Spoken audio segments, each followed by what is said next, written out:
కాసేపట్లో పిల్లల మరిని సందర్శించనున్నారు miss world contestants. అక్కడ ప్రసిద్ధ ఆలయం రాజరాజేశ్వరి ఆలయాన్ని దర్శించుకోనున్నారు. ఆలయం ప్రసిద్ధి కట్టడం చరిత్రను ప్రత్యేకంగా అడిగి తెలుసుకోనున్నారు. అయితే కంటెస్టెంట్ల రాకతో టెంపుల్ను అందంగా ముస్తాబు చేశారు అధికారులు. ఇదే విషయంపై మరింత సమాచారం బాలకృష్ణ అందిస్తారు. ఇవాళ ప్రపంచ పోటీలో పాల్గొనబోతున్నటువంటి సుందరిమల్లంతా కూడా మొదట పిల్లల మరి చేరుకోగానే మొదటగా దర్శించుకునేది రాజరాజేశ్వర ఆలయం. ఇక్కడ ఎన్నో చారిత్రక నేపథ్యం కలిగిన శిల్పాలు ఉన్నాయి. ఈ ఆలయ ప్రాశస్త్యం గురించి తెలుసుకుందాం. ఇక్కడ ఎత్తులున్నారు, వాళ్ళతో మాట్లాడదాం. ఈ ఆలయం గురించి చెప్పండి. చుట్టుముట్టు కూడా చాలా శిలలు కనిపిస్తున్నాయి, వాటికి ఉన్న ప్రత్యేకత గురించి చెప్పండి. శ్రీ రాజరాజేశ్వర రామలింగేశ్వర దేవస్థానం ఇది పెబ్బేరు మండలం మీర్లదిన్నె గ్రామం నుంచి ఇక్కడికి తరలించారు. 1981 నుంచి 83 వరకు ఇక్కడ నిర్మించినారు. 81లో తీసుకొచ్చి 83 వరకు యథార్థి దగ్గర నిర్మించి 1983లో కాంచీపుర జయేంద్ర సరస్వతి స్వామితోన పునఃప్రతిష్ఠ చేశారు ఈ దేవాలయాన్ని. అప్పటి నుంచి పూజలు అందుకుంటున్నాయి. ఇక్కడ ఉన్న శిల్పాలు మొత్తము మామనాడు జిల్లా ఉమ్మడి జిల్లాలోని ఎక్కడెక్కడ తవ్వకాల బయటపడే విగ్రహాలని మొత్తం ఇక్కడ తీసుకొచ్చి నిర్మించినారు. ఇది ఆర్కియాలజీ డిపార్ట్మెంట్ ఆధీనంలో ఉంటుంది. 16వ శతాబ్దం చెందిన దేవాలయం ఇది. ఇవన్నీ 13, 11వ శతాబ్దం, 8వ శతాబ్దం నుండి దేవాలయాల వల్ల ఈ లోపల ఉన్న నంది కానీ మ్యూజియంలో ఉన్న నంది కానీ ఇక్కడ కల్వకోలు నుంచి తీసుకొచ్చారు. నాగర్ కర్నూలు జిల్లా, ఉమ్మడి జిల్లా ఇక్కడ వనపర్తి, మహబూబ్ నగర్, మక్తల్, నారాయణపేట, కల్వకోలు గ్రామం, వీరగల్లు, జడ్చర్ల ఇవన్నీ ఎక్కడెక్కడ తవ్వకాల పడ్డ విగ్రహాలను మొత్తం ఇక్కడ తీసుకొచ్చారు. ఆ మ్యూజియంలో ఉన్న విగ్రహాలు అన్నీ కొన్ని విగ్రహాలు పంచలోహ విగ్రహాలు మాత్రం స్టేట్ మ్యూజియం నుంచి తీసుకొచ్చి ఇక్కడ పెట్టారు. ఇప్పుడు ప్రత్యేకించి గర్భాలయంలో చూస్తుంటే మూల విరాట్ చాలా ఆకర్షణీయంగా ఉంది కదా, ఆ నేపథ్యం చెప్పండి. శ్రీ రామలింగేశ్వర దేవస్థానానికి ఆ స్వామికి బ్రహ్మసూత్రం ఉంటుంది. లోపల అమ్మవారు రాజరాజేశ్వరి, గర్భాలయం మొత్తము తెల్లరాతి మండపము, ముందలున్న మండపం మేము నల్లరాతి మండపం. గర్భాలయంలోని తెల్లరాతి మండపము, ముందు మండపం ఏమో నల్లరాతి మండపము. ఈ దేవాలయం చాలా ప్రాముఖ్యగాంచినది.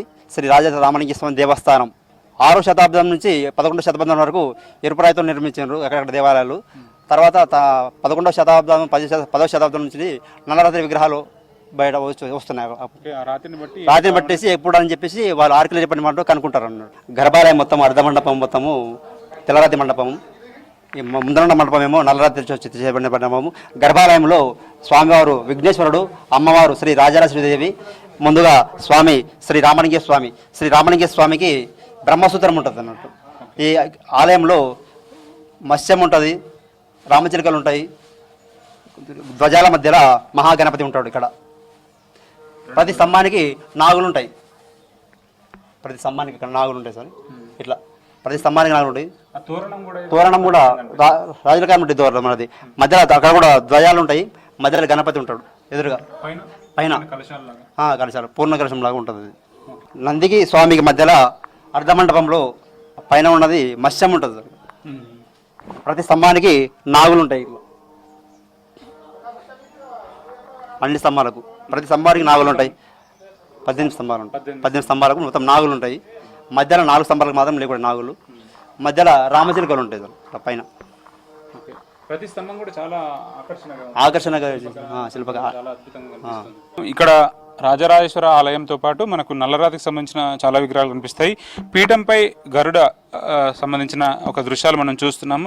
శిల్ప కళాకారులు, ప్రాచీన శిల్ప కళాకారులంతా కూడా ఎంత అద్భుత శిల్పకళా నైపుణ్యంతో చెక్కారో మనకు క్లియర్గా అర్థమవుతుంది. ఇది నాగర్ కర్నూలు జిల్లాలో తాడూరు మండలం పాపగాల్ విలేజ్లో 13వ శతాబ్దంలో ఈ శిల్ప సంపదను గుర్తించడం జరిగింది. దీన్ని తీసుకొచ్చి భద్రపరుస్తూ వాటిని భవిష్యత్ తరాలకు పరిచయం చేసే ప్రయత్నాలు చేస్తున్నాం. మనము లోటస్ సింబల్లో కనిపించే ఒక అద్భుతమైనటువంటి శిల్ప సంపదను చూస్తున్నాము. ఇక్కడ 6వ శతాబ్దానికి సంబంధించిన ఈ శిల్ప సంపద మనకు అల్వాన్పల్లి జడ్చర్ల మండలంలో మహబూబ్నగర్ జిల్లాలో ఈ శిల్పాన్ని మ్యూజియంలో భద్రపరిచారు.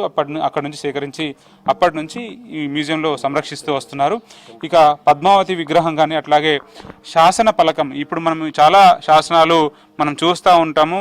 ఆ శాసనాలు శిలలపైన ఏ విధంగా చెక్కారు, ఆ శాసనం ఏమి నిర్దేశిస్తుంది, ఏం బోధిస్తుంది అనేది మనకు రాతి శిలలమైన చెక్కేటువంటి శాసనాలని మనం చాలా అరుదుగా చూస్తుంటాము.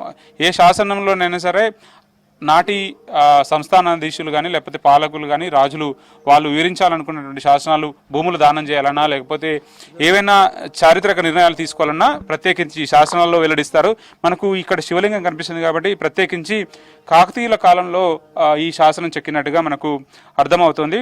ప్రత్యేకించి 11వ శతాబ్దంలో నాటి ఈ శిల్పశల సంపదగా దీన్ని గుర్తిస్తూ ఇక్కడ పొందుపరచడం జరిగింది. పూర్ణ కలశ, ఈ కలశం కూడా దీనికి ఒక ప్రత్యేకత విశిస్తుంది. 11వ శతాబ్దంలో నాటి ఈ శిల్ప సంపద ఇది నంది వడ్డెమాన్ బిజినపల్లి మండలం నార్కల్ జిల్లాలో దీన్ని గుర్తించడం జరిగింది. అక్కడ నుంచి సేకరించారు. సో నంది వడ్డెమానికి చాలా చారిత్రక నేపథ్యం కలిగి ఉంది. ఎందుకంటే కాకతీయ రాజ్యంలో కాకతీయ రాజ్య పాలనలో నంది వడ్డెమాన్కు చాలా ప్రత్యేకమైన నేపథ్యం ఉంది. గోనగన్నారెడ్డి ఎవరైతే సామంత రాజు ఉన్నారో ఆయన సామంత రాజ్యం నంది వడ్డెమాను బిజినపల్లి ఆ ఏరియా అంతా ఉండేది కాబట్టి ఆ ఏరియాలో లభించినటువంటి పూర్ణ కలశం, ఆ కలశాన్ని భవిష్యత్ తరాలు చూస్తున్నాయంటే చాలా అదృష్టంగా భావించవచ్చు.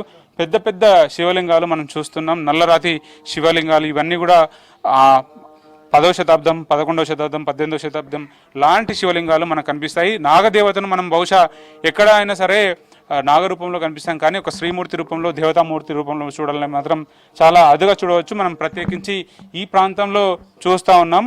నాగిని క్రీస్తు శకం 18వ శతాబ్దంలో జోగులాంబ గద్వాల జిల్లా దరూరు మండలం ఉప్పేరు ప్రాంతంలో ఈ శాసనాన్ని గుర్తించారు, స్వాధీనం చేసుకొని ఇక్కడ మ్యూజియంలో భద్రపరుస్తూ వస్తున్నారు. సో నాగా శాసనాలు, నాగిని అట్లాంటి శిల్పకళా సంపద అంతా కూడా చాలా వైభవంగా కనిపిస్తుంది. నల్లమల ఏరియాలో చాలా అరుదుగా కనిపించేటువంటి ఈ శిల్పకళా సంపదను ఉమ్మడి మామూలు జిల్లా వ్యాప్తంగా లభించేటటువంటి శిల్పకళా సంపద అన్నింటిని కూడా చాలా జాగ్రత్తగా భద్రపరిచి ఈ మ్యూజియంలో భద్రపరుస్తున్నారు. కెమెరా పర్సన్ శ్రీనివాస్ కలిసి బాలకృష్ణ, V6 న్యూస్, పిల్లలమర్రి నుంచి.